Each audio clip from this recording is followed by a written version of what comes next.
I don't know. I mean, it's tough to say if Tyrese, De'Aaron, and Marvin are their core, but if Monty McNair, has if I'm Monty McNair, I'm just gonna go, hey, Tyrese, De'Aaron, Bagley, you guys play this year. Just go out there, try to get wins. You obviously don't try to lose, but we're not gonna give you guys vets. We're just gonna obviously punt on the season because we're not making the playoffs. But we're gonna get another nice young piece wherever that piece is, wherever that's in the draft. I feel like you kind of got to go with that. And I don't know. I just at this point the Kings don't have much of a choice. You're not a winning team, and when you're not a winning team and you're struggling this much, you got to make a change. And that change is either you got to go full out tank, or you got to just somehow be a buyer. Maybe trade for a star. Do you think that that's a good idea for the Kings to trade for a star if that means they give up their pick next year? For example, like how Minnesota did when they got Jimmy Butler.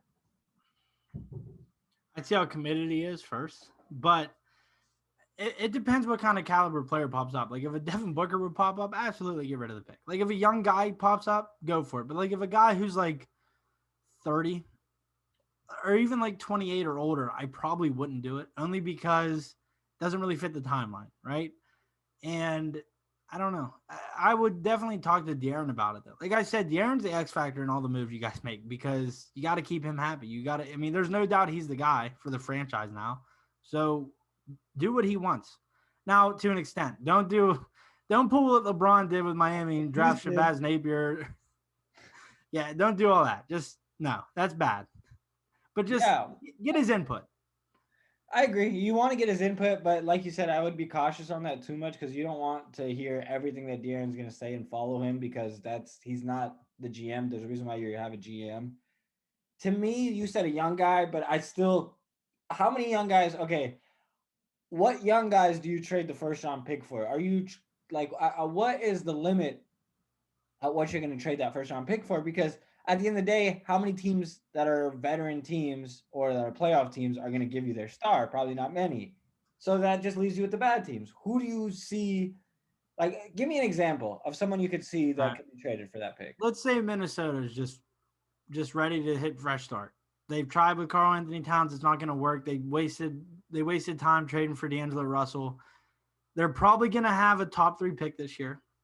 We know the top 3 players this year are considerably better than the guy who went first overall last year, Anthony Edwards. Now, they have Anthony Edwards. It wouldn't be bad to surround him. But if you could get, say you're Minnesota and you could have your pick and the Kings pick, which could end up being top 10, would you consider? I mean, there's going to be other stuff involved too in a trade, but would you ship Karl-Anthony Towns out for him? And if you're the Kings, if you're the Kings, why wouldn't you do that? You know what I mean? Like, why wouldn't you? Because Karl-Anthony Towns is really young and really good. And pre-COVID, in this wrist injury he was like the healthiest player in the NBA. Like, no problems whatsoever. Why wouldn't you do that? You know what I mean? Yeah, I think if you're the Kings, that's a really good trade idea. And honestly, I wouldn't be surprised, Caleb, if you ended up being a wizard with this and made this prediction right here, because I could see that. Somebody brought it up. I believe it was Carmichael Dave. He brought it up that Monty McNair could easily be the GM that trades a first round pick for a superstar, and not a superstar, but maybe like a young star.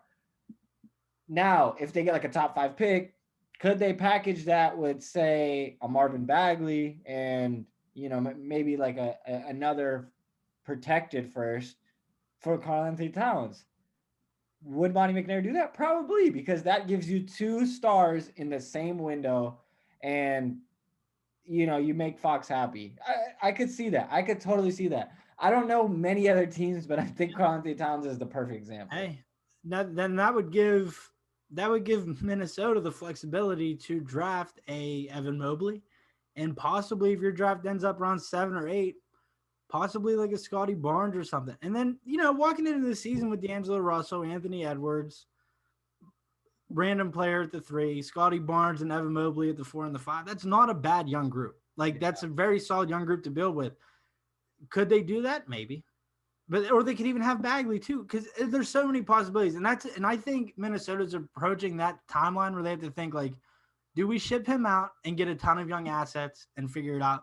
And I know Timberwolves fans aren't going to want to hear that, but the truth is, you guys are reaching that time. You guys listened to him whenever he wanted D'Angelo Russell, and you guys ended up now not having a pick this year.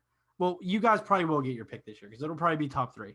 But if it lands at 4, it's not though. If it lands at 4, you're probably done.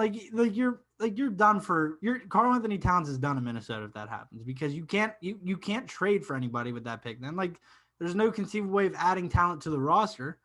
You basically just traded away Karl Anthony Towns and first round picks for D'Angelo Russell to try to keep Karl Anthony Towns, and it's not going to work. You know what I mean? I think it's just not going to work. I'm sorry. I just think that trade kind of put the nail in the coffin for his future in Minnesota. Even though they're best friends, that doesn't always work in basketball. That's why, I don't know, man. I don't know. That's why me and you are doing a podcast. We're not playing 2-on-2 basketball tournaments. Yeah, because we wouldn't work well together. Amir's a ball hog. I'm literally not a ball hog. I'm a point guard. You can't even make a left-hand layup. Please stop it. God.